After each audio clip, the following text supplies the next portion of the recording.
Dragi vsi navzoči, spoštovani visoki gostje, predvsem pa cenjeni diplomanti in diplomantke, prejemnice in prejemniki priznanj in zaključnih listin, toplo dobrodošli na današnji slovesnosti. Današnji dan je dan veselja, hvaležnosti in pomembnega postanka ob zaključku ene poti in ob začetku nove. Je trenutek, ko se smemo vprašati, kdo vse sem in kaj me je oblikovalo, da danes stojim tukaj. Kot redna profesorica na Teološki fakulteti ter relacijska družinska terapevtka se počutim počaščena in privilegirana, da lahko danes tukaj spregovorim nekaj besed. Več kot 20 let že poučujem študente in spremljam ljudi na terapijah. Poslušam zgodbe, zapisane globoko v telo, ki odkrito razgrinjajo bolečine, strahove in sram. Zgodbe o prepovedanih občutkih in o modrosti otroške psihe, ki se prilagodi, da preživi. Zgodbe o prednikih, o vrednotah, o nemoči in izrazih ljubezni. In ne glede na različnost vseh teh zgodb, prav vsako živo bitje z gotovostjo doživi dvoje. Svoje rojstvo in svojo smrt. A življenje se začne zapisovati že veliko prej. Zares prva učilnica življenja je maternica, kjer se še nerojeni otrok uči ritma življenja, posluša mamin srčni utrip, zaznava njen mir ali napetost in se prvič srečuje z njeno čustveno zgodbo, ki se vtisne telo kot prvi zapis. Ko se rodimo, nihče od nas ne ve, kakšno pot bo prehodil. Kakšne izkušnje, radosti in bolečine bo nosil v sebi, a vsako srce jih bo shranilo na svoj edinstven način. Koliko ljudi se je moralo ljubiti, da jaz danes sem? Katere informacije, občutki, vzorci in načini preživetja so se prenašali iz roda v rod, ki jih danes nezavedno živim in pomembno vplivajo na moje vedenje, na razumevanje sebe in sveta. Sodobna znanost se veliko ukvarja z možgani, vendar se vedno več raziskav začenja usmerjati prav na srce. In to ni naključje. Srce namreč ni samo črpalka krvi, saj ima kar okrog 40.000 živčnih celic, imenovanih intrizični srčni možgani. Z njimi lahko samostojno sprejema informacije, jih obdeluje, se uči, odloča in pomni. Poleg tega je srce tudi hormonska žleza, ki izloča oksitocin, hormon navezanosti, ki človeku omogoča zmožnost doživljanja občutka ljubezni. Izloča pa tudi nevrotransmiterje adrenalin, noradrenalin in dopamin, ki komunicirajo z možgani in drugimi deli telesa. Srce generira in oddaja elektromagnetno valovanje podobno kot možgani, le da je magnetno polje srca kar 5000-krat večje od možganskega. Intuitivno lahko zazna nek dogodek vsaj 10 sekund pred možgani in je z njimi v nenehnem dialogu. Srce je samostojen, inteligenten komunikacijski sistem, ki se povezuje z vsemi organi v telesu. V znanosti se odpirajo vprašanja o tem, ali ima svoj lastni spomin. To nakazujejo tudi dokumentirani medicinski primeri osebnostnih sprememb po presaditvi srca. Mehanizmi teh pojavov še niso znanstveno pojasnjeni, vendar pomembno prispevajo k razmisleku o povezanosti telesa, čustev in identitete. Tako različne študije pripovedi prejemnikov srca osvetljujejo, da srce nosi subtilne vtise življenja darovalca. Naj omenim le 2 primera. Moški, ki je bil pred presaditvijo poslovnež, brez zanimanja za umetnost, je po presaditvi razvil nenadno željo in talent za risanje. Kasneje so odkrili, da je bil darovalec umetnik, katerega slog je moški začel nezavedno posnemati. Drugi znan primer, ki ga navaja v svojem delu klinični nevropsiholog dr. Paul Pearsall, je zgodba 8-letne deklice, ki je prejela srce umorjene deklice. Po operaciji naj bi doživljala ponavljajoče se nočne more, v katerih je natančno opisovala kraj zločina, morilca in okoliščine. Policisti so te informacije preverili in kasneje uspešno identificirali storilca. Vsako srce nosi svojo zgodbo, zapisano v telesu, v utripih, v tišini med dvema udarcema. Te resnice niso nove. Človeštvo jih pozna že dolgo, le da jih je prej izražalo skozi pripovedi, ne skozi diagnoze, klinične zapise ali opise psihopatologije. In take zgodbe so zagotovo tudi svetopisemske prilike kot izjemno natančni zemljevidi človeške notranjosti, oddaljevanja, izgube, sramu in hrepenenja po sprejetju. Zato se bom sedaj obrnila k dvema zgodbama, priliki o izgubljenem sinu in zgodbi o prešušnici, ki so želeli kamenjati. Vsako na svoj način vidim povezano s področjem, ki ga spremljam preko pedagoškega, raziskovalnega in tudi kliničnega dela z zasvojenimi in zlorabljenimi osebami, zato si bom drznila izraziti svojo interpretacijo. V priliki o izgubljenem sinu, ki ima zelo globok pomen, vidim jasne povezave z dinamiko zasvojenosti. Mlajši sin odide od doma ali, bolje rečeno, beži. Beži v užitke, razuzdanost, potrditve in iluzijo svobode, s katero poskuša zapolniti notranjo praznino. Tudi sodobni človek se pogosto izgublja v alkoholu, v drogah, pornografiji, zasvojenosti s spolnostjo, neskončnem drsenju po zaslonih, odnosih brez bližine, obsesivnem iskanju uspeha ali manipuliranju. Vse z nezavednim namenom, da utiša občutke nevrednosti, zapuščenosti, sramu in osamljenosti. Tako kot mlajši sin ima tudi zasvojeni človek na začetku občutek, da končno dela po svoje, da mu nihče ne postavlja meja. A prav ta svoboda hitro zasužni. Prinaša le kratkotrajno olajšanje, ki zahteva vedno več, praznina pa ostaja. Iskanje ljubezni in odnosa v nadomestkih ne prinaša topline, ne sprejetosti, pustile opustošenje in razvrednotenje in zame dostojanstvo. Nobena praznina se ne zapolni z zasvojenostjo, če že navidezno, zato še kako drži, da nasprotje zasvojenosti ni abstinenca, ampak povezanost. Starejši sin v priliki predstavlja drugo, manj očitno, a prav tako razširjeno obliko notranje odtujenosti.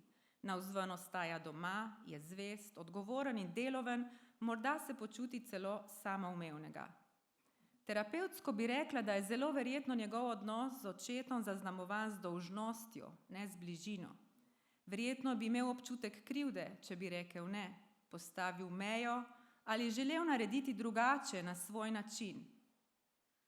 Pred očmi prihajajo zgodbe ljudi iz pisarne, ki spominjajo na starejšega sina. Ženejo se v perfekcionizmu, deloholizmu in moralni brezhibnosti.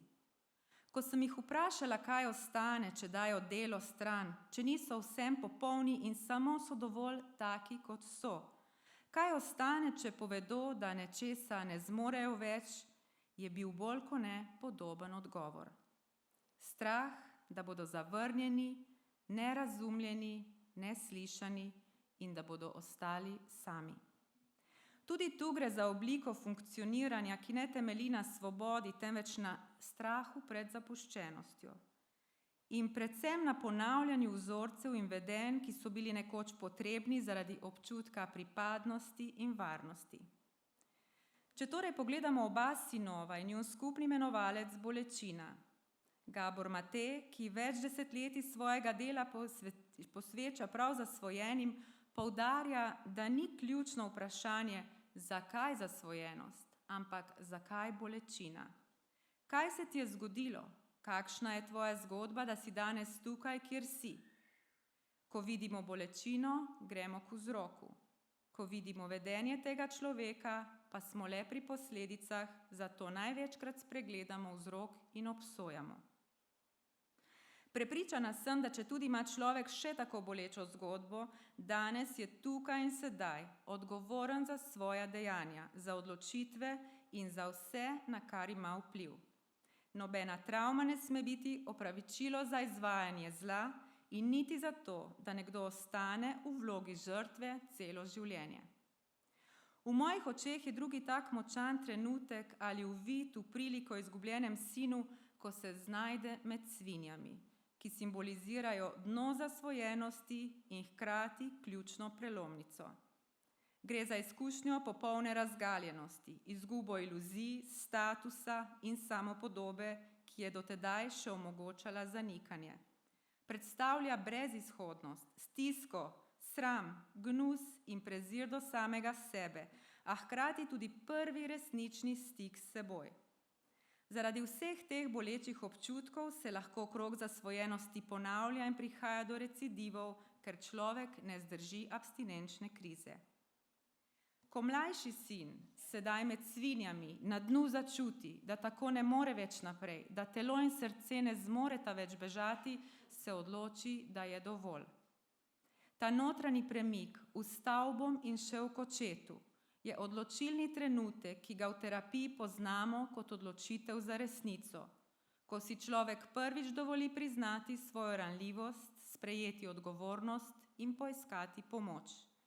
A samo odločitev ni dovolj. Pomembno je vztrajanje vsak dan znova. Pri sodobnem človeku to dno pogosto pomeni telesni zlom, bolezen, izgorelost, razpad odnosov, izgubo smisla, tesnobo in depresijo. Načini funkcioniranja, ki so nekoč pomagali preživeti, ne delujejo več. Ne le, da niso več funkcionalni, postanejo celo ovira. Ponavljanje starih vzorcev začne onemogočati rast in razvoj. Posameznika, ki je globoko ranjen in razbolel, zadržujejo v coni udobja, tudi takrat, ko je to vse prej kot zares udobje. V terapevtskem kontekstu je dno trenutek, ko se pojavi ta bolečina in resnica hkrati. Čeprav je izjemno ogrožujoč, je prav ta stik z nemočjo lahko začetek spremembe, priložnosti za nov začetek, ko se lahko prvič rodi hrepenenje po resničnem odnosu in ne več po nadomestkih. Tretji del prilike zame ključen in najbolj zdravilen je vrnitev k očetu in očetova reakcija. Ko se sin vrne k očetu, ga ne čaka obsodba ali vprašanje zakaj ali kazen. Še manj zbujanje občutkov krivde in zgražanje nad preteklimi dejanji. Pričaka ga brezpogojna ljubezen očeta, njegovo odprto srce in veselje, da se je vrnil. Ta očetov objem predstavlja jedro procesa okrevanja in zdravljenja, saj sin ni sojen po tem, kar je storil, ampak je sprejet v tem, kdo on je. To pogosto povedo tudi ljudje na terapijah, da občutek, da so vredni ljubezni, tudi z ranami, krivdo in vsej svoji majhnosti in krhkosti, pomaga spreminjati stare vzorce in zasvojenost izgublja svojo moč. Ranjenost in travma se lahko integrirata in preobrazita v nova vedenja in nove izkušnje. V terapevtskem kontekstu ta prostor očetovega objema odraža izkušnjo varnega in sočutnega odnosa. Odnosa, ki drži prostor, da posameznik zmore ostati pri izkušnji praznine in sramu brez bega. In počasi najde stik samim seboj, brez mask in brez obramb. Pri starejšem sinu se razkrije drugačen, a enako globok izziv procesa zdravljenja. Njegova stiska se ne začne z razuzdanostjo, temveč z neizrečenim sramom, zamero in občutkom krivičnosti, ki se razkrije ob očetovem usmiljenju do mlajšega sina. Čeprav je starejši sin fizično blizu očetu, je čustveno oddaljen, ujet v prepričanju, da si mora ljubezen zaslužiti. Danes ga lahko prepoznamo na številnih področjih, pogosto prav tam, kjer je navzven vse v redu. V družinskih sistemih kot tistega, ki prevzema odgovornost, skrbi za druge, je močan in ne sme odpovedati. V poklicnem svetu kot zanesljivega, predanega, discipliniranega, vestnega, pogosto preobremenjenega posameznika, ki svojo vrednost gradi na delu, dosežkih in priznanjih. V terapevtskem procesu pa kot klienta, ki dobro funkcionira, razume, reflektira, a težko pride v stik z jezo, žalostjo, sramom in ga je strah bližine. Za vsemi temi obrazi starejših sinov je notranja izčrpanost in globoko prepričanje, da je ljubezen pogojena z držo pravilnosti, nadzora in žrtvovanja. Njegova pot zdravljenja se ne začne z vračanjem od zunaj, temveč z dovoljenjem, da stopi iz vloge pridnega v izkušnjo odnosa, kjer je lahko sprejet, brez dokazovanja, da ni ljubljen zaradi tega, kar naredi, ampak zaradi tega, kar je. Koliko teh sinov in hčera, ki prihaja na terapijo po pristen stik, je nekje nekoč odraščalo v strahu ali zanemarjanju, doživljalo zgodnje travmatične izkušnje, ki niso bile predelane ali varno integrirane. Zato so se vpisale globoko v telo, lahko bi rekli tudi v srčni ritem, v hormonski sistem in živčne povezave. Koliko teh sinov in hčera je zatiralo sebe celo otroštvo, ker so upali, da bodo sprejeti, morda končno enkrat slišani in začuteni. Koliko jih je hrepenelo pod nosu, kjer bi čutili, da bo nekdo ob njih zdržal sam s seboj, s svojimi občutki, zdržal z njimi v strahu in da ne bodo preveč in se bo umaknil, ali da ne bodo dovolj in bo prav tako odšel. Vse to odmeva vsakem izmed nas svojo zgodbo. Ni najbolj pomembno to, kar se nam je zgodilo, temveč to, kar se je zgodilo v nas. Z drugimi besedami, pri travmi ne gre toliko za dogodek kot tak, ampak kako si to razložiš, kako ti to doživiš. In še korak naprej, če si sam v tem in ne moreš nobenemu povedati, če nihče ne opazi tvoje stiske in nemira in vseh krikov, če nisi viden in slišan ali začuten v tem trpljenju, je travma še toliko večja. To z gotovostjo potrjujejo tudi raziskave in klinične izkušnje, na katerih temelji relacijska družinska terapija, da je človeška bližina, varen in sočuten odnos največje zdravilo za stiske in bolečine. Odnos s sočlovekom, odnos z Bogom, presežnim in odnos do sebe. Odnos, v katerem smo lahko to, kar smo. Druga prilika, prešušnica, ki so jo želeli kamenjati. Prizor prešušnice, pripeljane pred Jezusa, je prizor popolne izpostavljenosti. Ženska je razgaljena, nezaščitena, osramočena in javno označena za krivo. Nanjo se kaže s prstom, njeno telo in zgodba postaneta sredstvo za moralni obračun drugih. Nihče se ne vpraša, kdo je moški, s katerim je bila, in kaj je ozadje zgodbe, kaj šele, kako se ona počuti.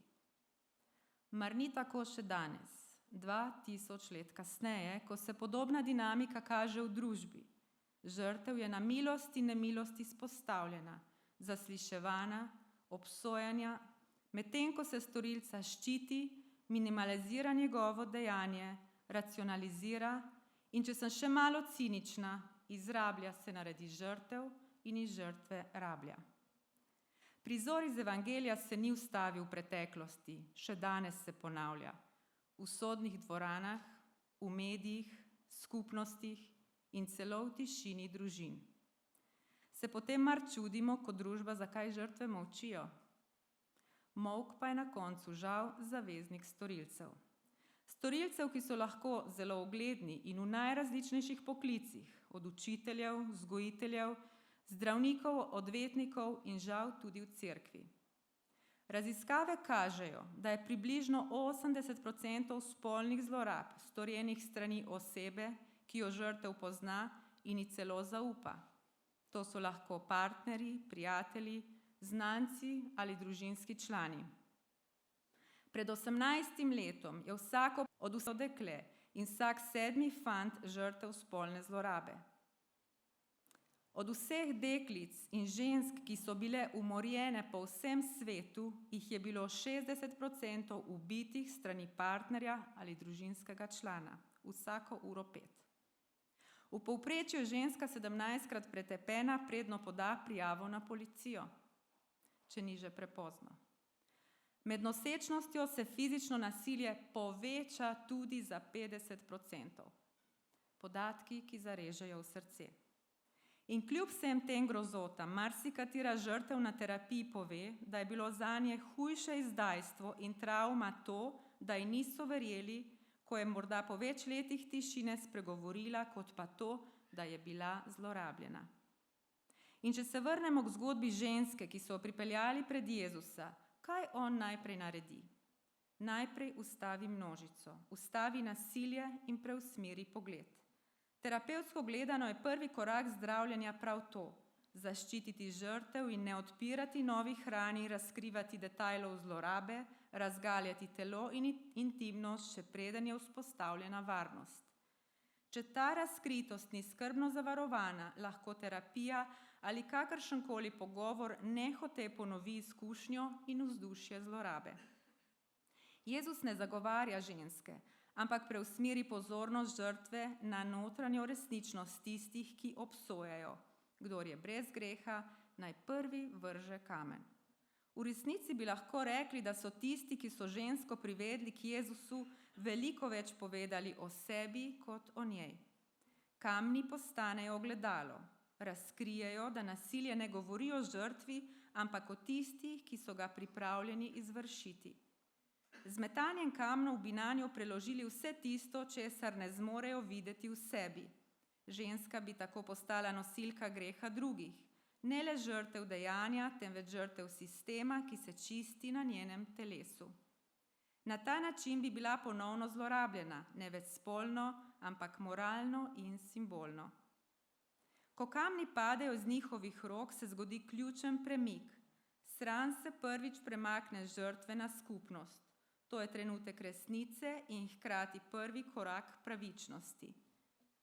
In kako pogosto se dogaja, da je lažje videti probleme pri drugih, kot pomesti pred svojim lastnim pragom.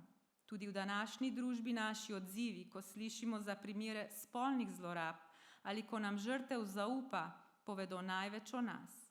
Kakšno imamo zares srce in koliko sočutja premoremo. Koliko zlorabljenih deklet in tudi fantov pride v mojo pisarno na pogovor z nahrbtnikom polnim kamenja. Vsak občutek krivde je kot kamen. Vsak, zakaj nisi zbežala, zakaj si bila tako oblečena, zakaj se nisi branila, zakaj nisi povedala, je kot kamen, ki ga vržejo vate. Srčno upam in si želim, da bi vsak izmed nas lahko čutil, da za zlorabo žrtev nikoli ni kriva in da je za to kaznivo dejanje vedno v polnosti odgovoren storilec. In koliko teh kamnov zlorabljeni v življenju obrnejo proti sebi, tako da se samo uničujejo in retravmatizirajo z zapletanjem v toksične odnose, v motnje hranjenja, razne oblike zasvojenosti ali celo razmišljajo o samomoru. In ob vseh teh zakajih tečejo solze. Verjetno bi bila moja pisarna poplavljena do stropa, če bi vse solze ostajale v njej. Ko drug za drugim odidejo s prizorišča in Jezus ostane sam žensko, ni več pogledov, obtožb, moraliziranja, ni groženj in sramotenja. Začne se odpirati prostor za zdravljenje. Ta trenutek je terapevtsko izjemno pomemben. Celjenje ran se začne tam, kjer je oseba videna brez obsojanja, slišana in spoštovana v svojem dostojanstvu. Jezus jo ne definira po tem, kar se je zgodilo in je ne reducira na njeno rano. Te ni nihče obsodil, tudi jaz te ne bom. Pojdi in ne greši več. To je močno sporočilo opolnomočenja. Jezus s temi besedami ne nalaga bremena, temveč odpira vrata iz ujetosti. Kot da bi rekel, to, kar se ti je zgodilo, te ne sme imeti več v svojih krempljih. Zloraba nima več pravice določati, kdo si in kako boš živela. Kako osvobojajoče je na terapijah, ko zlorabljeni začutijo, da niso krivi za zlorabo, niti za posledice, ki jih je nasilje pustilo v njih, se pa zavedajo, da so odgovorni za to, kar bodo sedaj naredili s svojim življenjem.